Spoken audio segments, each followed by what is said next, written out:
ಬರ್ತಾ ಇದ್ದಾರೆ ನಿಮ್ಮ ಕ್ಷೇತ್ರದಲ್ಲಿ ಎಷ್ಟು ಜನ ನಮ್ಮ ಕ್ಷೇತ್ರಕ್ಕೆ ಬರೋಕ್ಕೆ ಹೇಳಿದ್ದೀನಿ. ಯಡಿಯೂರಪ್ಪರು ಬರ್ತಾರೆ, ವಿಜೇಂದ್ರ ಕೂಡ ಬರ್ತಾರೆ.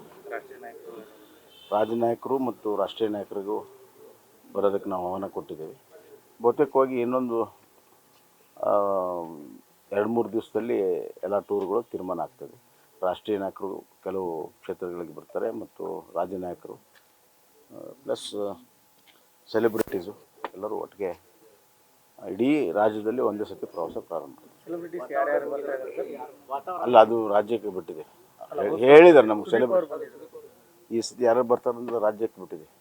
ಮೋದಿ ಅಂದವ್ರದ್ದು ಕಪಾಳ ಕೊಡಿರಿ, ಶಿವರಾಜ್ ತಂಗಡಿಗೆ ಅವರು ಸ್ವಲ್ಪ ದಿವಸ ತಡೀರಿ.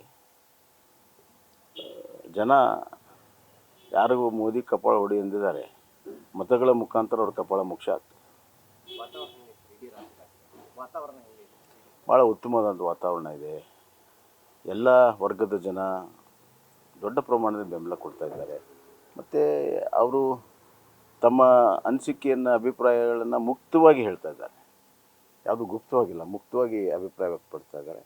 ಹೀಗಾಗಿ ಎಲ್ಲ ಕ್ಷೇತ್ರಗಳಲ್ಲಿ ಇನ್ನೇನು ಎಲ್ಲ ತಯಾರಿಗಳು ಸಿದ್ಧತೆ ಆದ ತಕ್ಷಣವೇ ಬಹುತೇಕವಾಗಿ ಇನ್ನೊಂದು 4-5 ದಿವಸದಲ್ಲಿ ಪ್ರಚಾರವೂ ಕೂಡ ಪ್ರಾರಂಭ ಆಗುತ್ತೆ.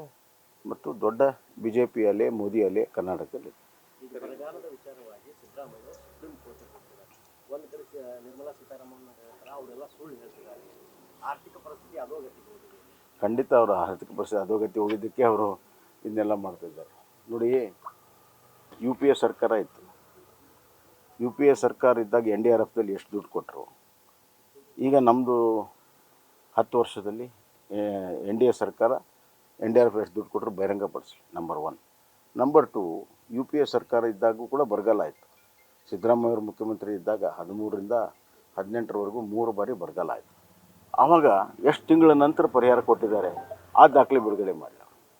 7 ತಿಂಗಳು, 8 ತಿಂಗಳು, 10 ತಿಂಗಳ ನಂತರ ಪರಿಹಾರವನ್ನು ಬಿಡುಗಡೆ ಮಾಡಿರುವಂಥ ದಾಖಲೆಗಳೆಲ್ಲ ಇದ್ದಾವೆ. ಅವ್ನು ಬಿಡುಗಡೆ ಮಾಡಲಿ, ಸತ್ಯಾಂಶ ಜನರಿಗೆ ಗೊತ್ತಾಗಲಿ. ಅದನ್ನು ಬಿಟ್ಟು ಸುಮ್ಮನೆ ಕೋರ್ಟ್ಗೆ ಹೋಗುವಂಥ ಒಂದು ರಾಜಕೀಯ ತಂತ್ರಗಾರಿಕೆ ಇದು ರಾಜ್ಯದ ಜನರಿಗೆ ದಾರಿ ತಪ್ಪಿಸುವಂಥ ಕೆಲಸ.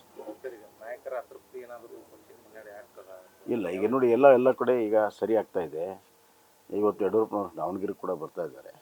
ಎಲ್ಲೂ ಏನು ಅಂತ ಇದೆಲ್ಲ ಮುನಿಸಿತ್ತು, ಮುನಿಸು ಸರಿ ಆಗ್ತಾ ಇದೆ. ಸ್ವಲ್ಪ ದಿವಸ ಸರಿ ಆಗ್ತದೆ. ಸಂಗಣ್ಣವ್ರ ಜೊತೆ ಸಭೆ ಮಾಡಿದ್ರು, ಅವರು ಸಮಾಧಾನ ಆದರು. ಖಂಡಿತ ಸಮಾಧಾನ ಆದರು. ಮತ್ತು ಅವರು ಹೇಳಿಕೆಯನ್ನು ಕೂಡ ಕೊಟ್ಟಿದ್ದಾರೆ. ಎಲೆಕ್ಷನ್ ಕೂಡ ಮಾಡ್ತೀನಿ ಅಂತ ಹೇಳಿದ್ದಾರೆ. ಅಷ್ಟೇ ಅಲ್ಲ, ಸ್ವಲ್ಪ ನಮ್ಮ ಕ್ಷೇತ್ರ, ಧಾರವಾಡ ಕ್ಷೇತ್ರ, ಎಲ್ಲ ಕ್ಷೇತ್ರಕ್ಕೆ ಓಡಾಡುವಂಥದ್ದು ಕೂಡ ಹೇಳಿ ಒಪ್ಕೊಂಡಿದ್ದಾರೆ. ಜನಾರ್ದನ್ ರೆಡ್ಡಿ ಅವರು ಮೊದಲೇ BJPಯಲ್ಲಿದ್ದರು. ಬೇರೆ ಬೇರೆ ಕಾರಣಕ್ಕಾಗಿ ಅವರು ಬಿಟ್ಟು ಹೋಗಿದ್ದರು. ಈಗ ಮತ್ತೆ ವಾಪಸ್ ಬಂದಿದ್ದಾರೆ. ಅವ್ರು ಬರೋದರಿಂದ ಒಂದು ಆ ಭಾಗದಲ್ಲಿ 2-3 ಜಿಲ್ಲೆಗಳಲ್ಲಿ ದೊಡ್ಡ ಬಲ ಬಂದಂಗೆ. ಧಾರವಾಡ ಜಿಲ್ಲಾ ಉಸ್ತುವಾರಿ ಸಚಿವರು ಹೇಳಿದರು, BJP ಬಂದ ತಕ್ಷಣ ಅವರು ವಾಷಿಂಗ್ ಪೌಡರ್ ನಿರ್ಮಾಣ ಆಗಿಬಿಡ್ತಾರೆ, ಶುದ್ಧ ಆಗಿಬಿಡ್ತಾರೆ. ನೋಡ್ರಿ, ಯಾವುದೇ ಕೇಸು ಅವರು ಕಾಂಗ್ರೆಸ್ನಲ್ಲಿದ್ದಾಗ ಏನು ಅಲಿಗೇಷನ್ ಇದೆ, ಒಂದು ಕೇಸು ಕೂಡ ನಾವು ವಿಡ್ರಾ ಮಾಡಿಲ್ಲ. ಕೇಸ್ ನಡೀತದೆ.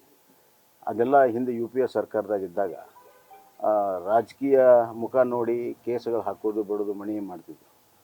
ಅದು ಅವರ ಅನುಭವದ ಮಾತನ್ನು ಇಲ್ಲಿ ಹೇಳ್ತಾ ಇದ್ದಾರೆ. ನ್ಯೂಸ್ ಫಸ್ಟ್, ನಿರ್ಭೀತಿಯಿಂದ ನಿಮ್ಮ ಪರವಾಗಿ.